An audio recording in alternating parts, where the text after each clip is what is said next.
be putting down the paver sand. This is an inexpensive product. It's like $3 or $4 for a large bag at Lowe's. You can buy it at any home improvement store. It's also known as leveling sand. At Lowe's, it's in the home or lawn and garden area. But we'll just basically sprinkle or lay it on the ground on the scenic base, which could be styrofoam, plaster cloth. In this case, it's rosin paper on a cardboard mesh, rosin roofing paper.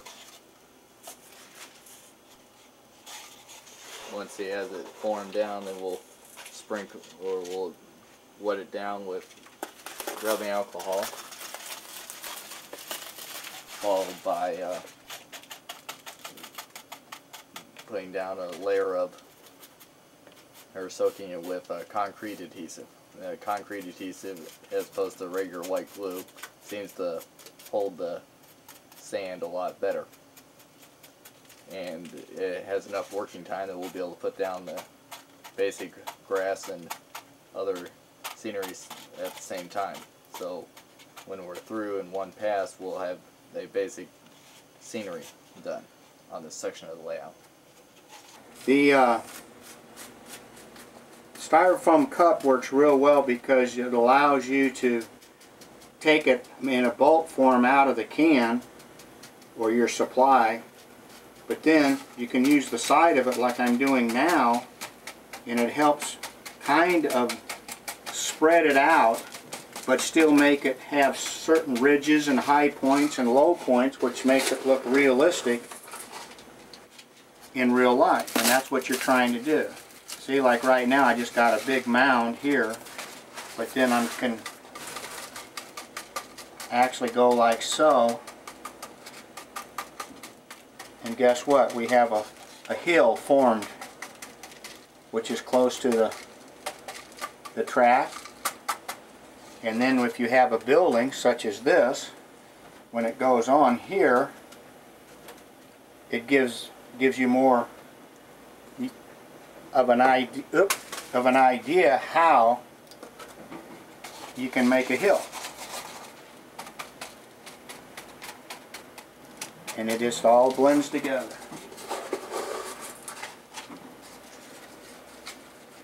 And you can be as creative as you want. I mean, you can have a high hill, you can have a small one.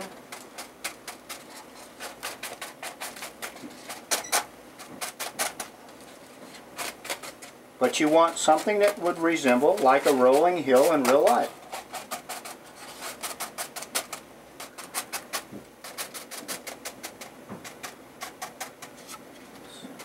There's a famous area in Kansas, it's called the Flint Hills.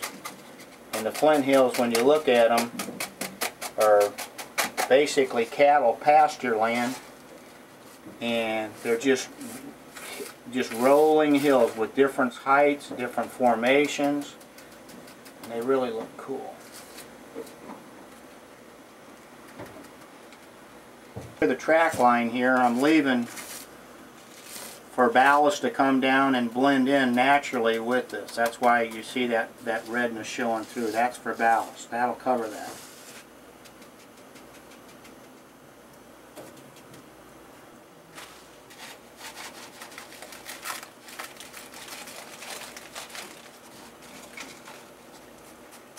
Now this has got see how it puts the circles in it?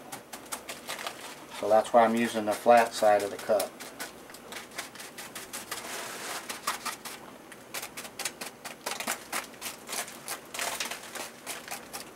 So Joe, just to show people how easy it is to use this, how many times before today have you done this? This is the very first time. And I can see the advantage of it already, saving you time from putting down a coat of like green turf or something like that, and then coming back and having to wait till that dries so that you can put some brown with it. And it's just going to save so much time.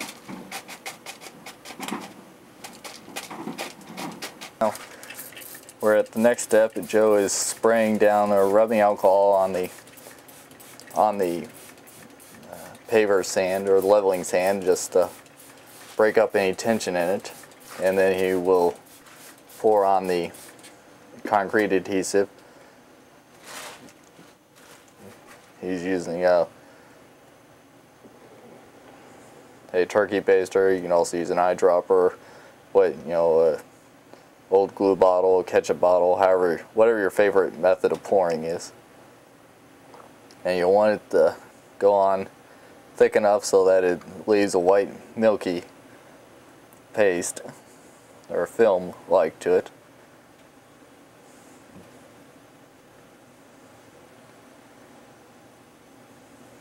Once it does dry clear, so you won't be able to see it once it all dries.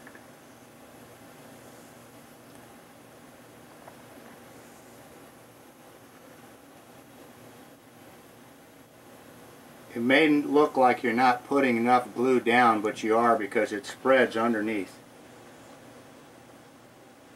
Just look at it, so it just looks like it's all milky coated, and that's it. Once it looks like this here, you know you've got enough on it. So it kind of looks like individual grains of sand surrounded by the white glue.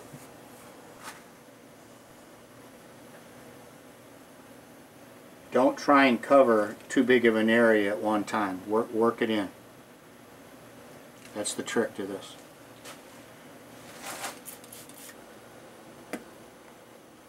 Rubbing out alcohol spraying down first just helps the glue float in, seep in to amongst the rocks. Okay, now Joe is busy putting down the glue. While he's doing that, I'm going to go ahead and start putting down ground cover on top. The glue will also hold the first layer of ground cover. And this can be anything. This is a Bachman one, but you can also use a wood one, Scenic Express, any brand, whatever you like. This is a little bit heavier mixture from Scenic Express. Just gives a little more added texture to it.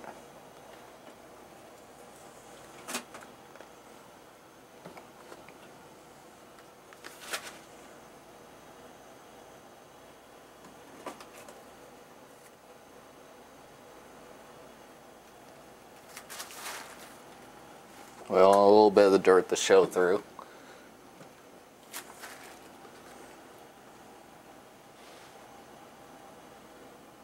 A couple of guys, you can see how this can go fairly rapidly.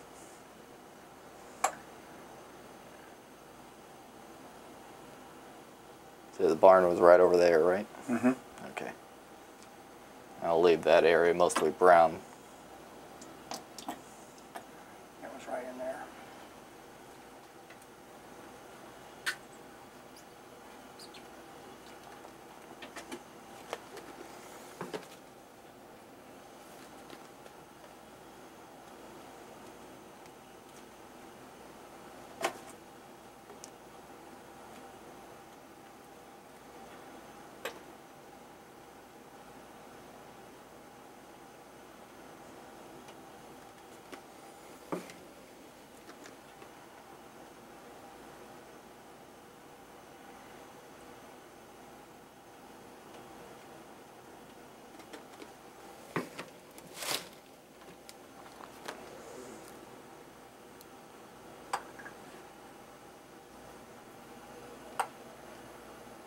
And once the buildings are in, we can go back in and touch up the scenery around. We'll use white glue once everything is dried to put on additional layers of scenery. Gotta get that part over there. Okay, now I'm going to add a little bit more static grass to it.